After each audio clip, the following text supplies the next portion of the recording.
The button's always going to stay in the run position unless for some reason you didn't want to run the system. A lot of times comes September and October, you're through with the system.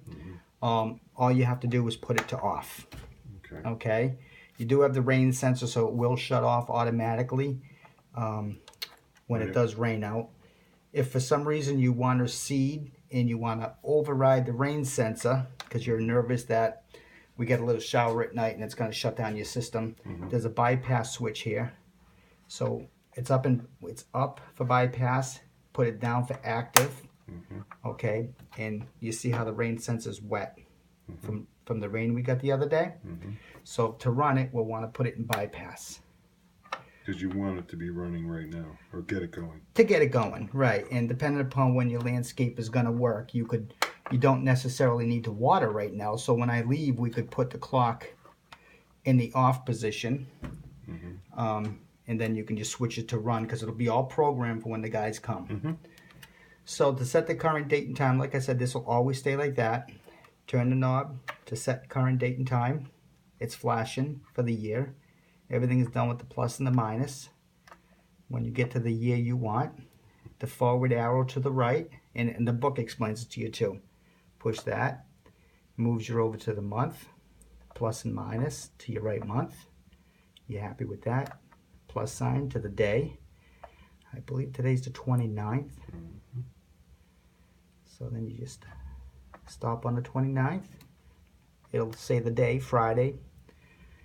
Forward arrow, the time of the day. Always pay attention to the AM and PM. And the time right now is 9:32. So it's in AM.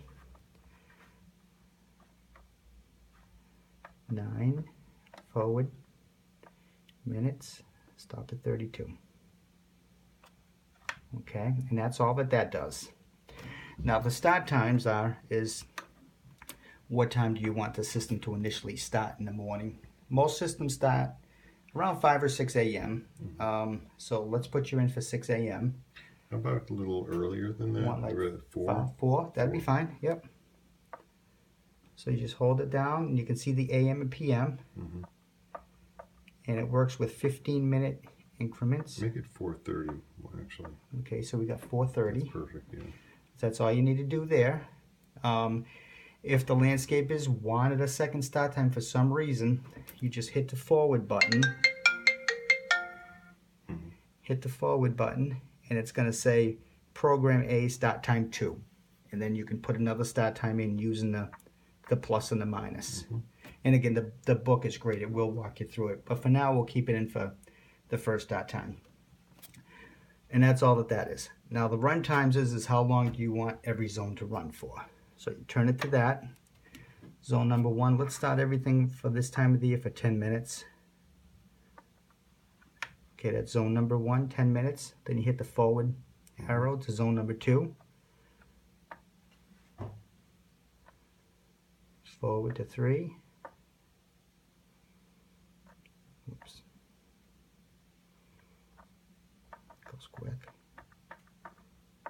Okay, 4.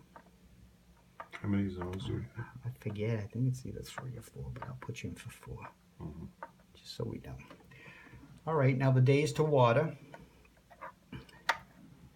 You'll see the flashing water droplet. When you see a solid water droplet, that means that's the day it's going to water. To lock in a day, you hit the plus sign. To kick a day out, you hit the minus sign. So if I was to put you in, say, for a Monday, Wednesday, and Friday schedule for now, it's asking me what do I want to do with Monday. So I'll hit the plus sign because I want Monday. It's jumping to, oh, I want to go back. Okay, I want to go back to show you. So it's asking me what do I want to do with Tuesday. We'll kick Tuesday out, so it's the minus sign. Plus on Wednesday, minus on Thursday, plus on Friday, minus on Saturday, minus on Sunday. Now, if the landscaper said, let's water every day, all you have to do is turn the knob down to watering days and hit the plus sign for every day of the week. It'll lock it in. And that's all you have to do. That's it. It's all programmed. When you're done with that, you turn this to run. Now, to do a quick test on it, all you would have to do is, this is a nice little hidden feature. It might tell you on page 21 or 22 in the book. There's a little program button here. If you hold that down, you'll see zone 1 pop up. You can put in your minutes using the plus symbol. So the system started. So what that's going to do is you don't have to touch anything. That's going to automatically run zone 1 for 3 minutes, zone 2 for 3 minutes, and whatnot. And then you don't have to come back down and put it in the off position. It automatically resets itself. All right, so we're all set right now. All set. It's running, and I'll go